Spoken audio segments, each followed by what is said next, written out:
and anxiety in various unmentionable parts of your body. Our next speaker, Dari Mackenzie, hopes that her tips and strategies will help you turn the tables on table topics. Please welcome Dari Mackenzie.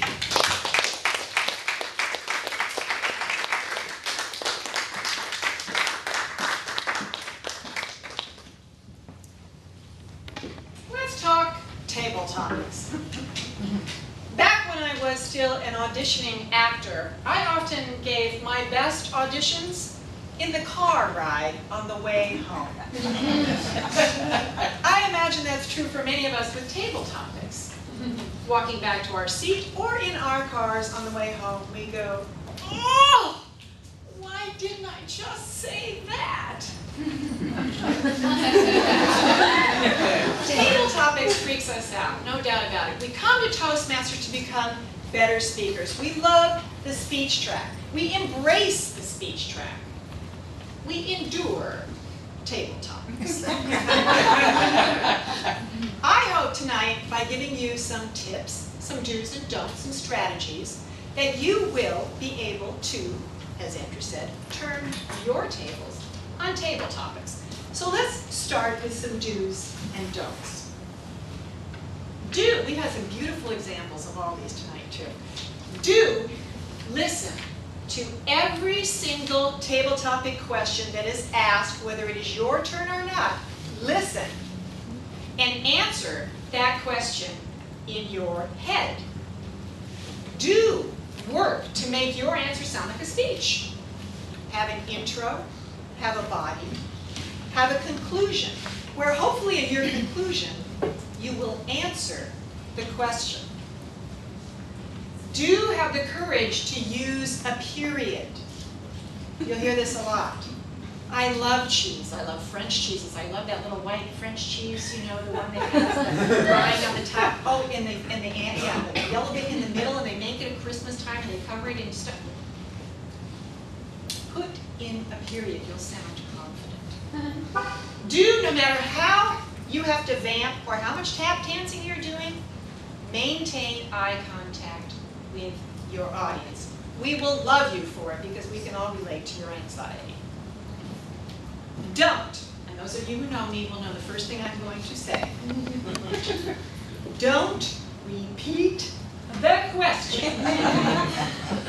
Don't do it. You've heard this example before. You're on a date. Where are you from? Where am I from? Don't do it. Don't repeat the question. And going back to the do when you're listening to every single question, don't ask to have the question repeated. When I'm Table Topics Master, I don't repeat my question. So if you don't get it, you can answer something else.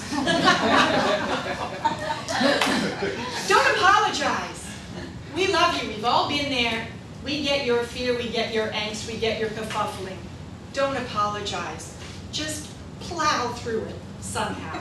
You know I say to take a moment before you answer. Take a moment. Let the gods, the creative gods, download into your brain and answer. You can stand up here for a couple of seconds and not say anything.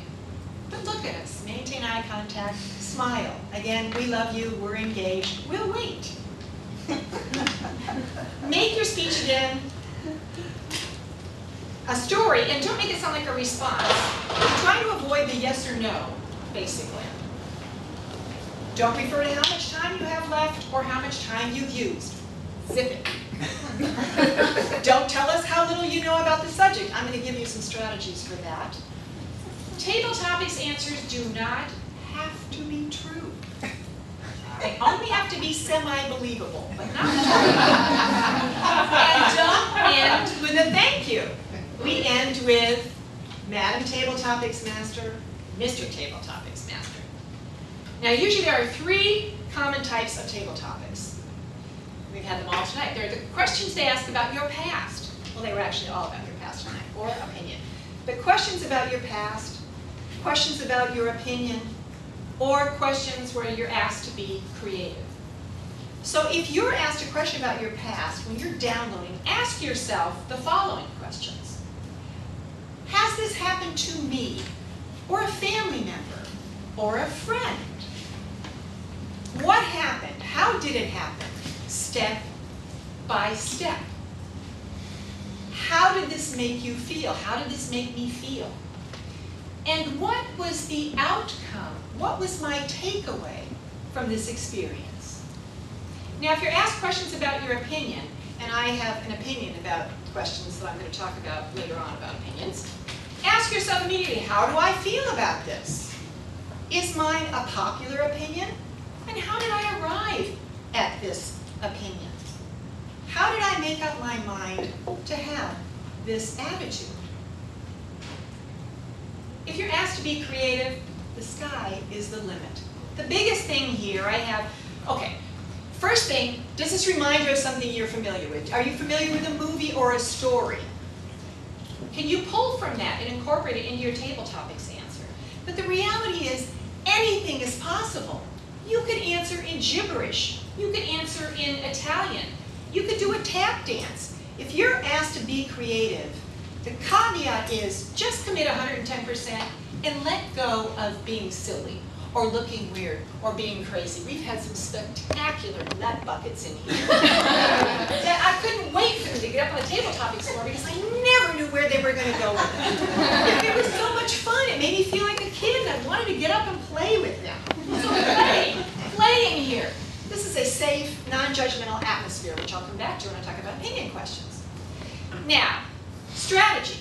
Read your Toastmasters magazine. I pulled some of these from an old Toastmasters magazine, and I think they're golden.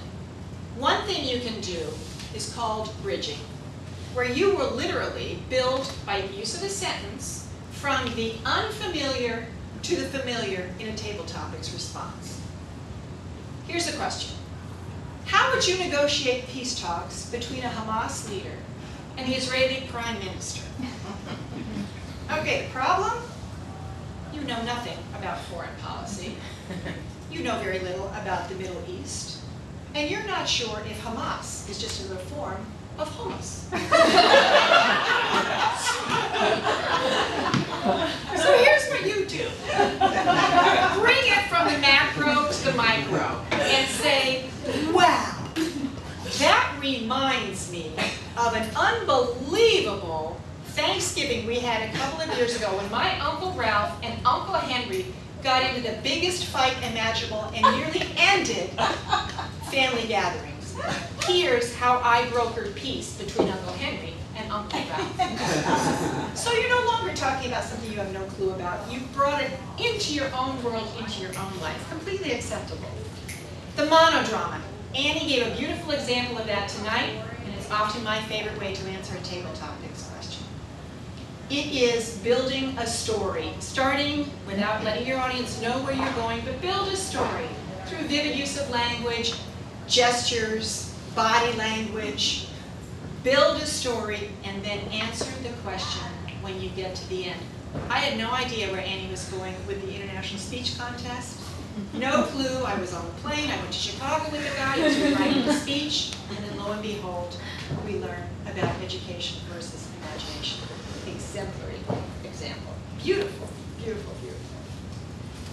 Moderator or point counterpoint. These are the opinion questions. I do not believe it is my opinion that any political or moral or ethical questions that are pointed should be asked in Toastmasters. I frankly don't find it the space to do that. This should be a safe, non-judgmental place, and oftentimes we don't like being put on the spot. But we are put on the spot in the outside world. So here's what you do. Become Oprah Winfrey. Here's the question. Should we build a wall on the US-Mexico border? You could say, on the one hand, America is a country that was founded on immigrants, and take that side for 45 seconds. However, we all know, another 45 seconds, that illegal immigration is, in point of fact, breaking laws. 90 seconds you've got. In your conclusion, you then can say, do this, do that, do a combination of both, or do nothing. So you're playing devil's advocate, you're playing the debater on both sides of the team, devil's advocate and the pro. It's fantastic. It's a great thing to do in life if you are a Democrat married into a family of Republicans. Quote or joke. This is a great one too. Does the question remind you of a quote or a joke that you've heard? Someone says to you, "Oh, tell us, how do you intend to stay vital and healthy as you age?" Answer, "Oh, how did you know I hate exercising?" As Joan Rivers said, "If God had wanted me to bend over, he'd have put diamonds on the floor."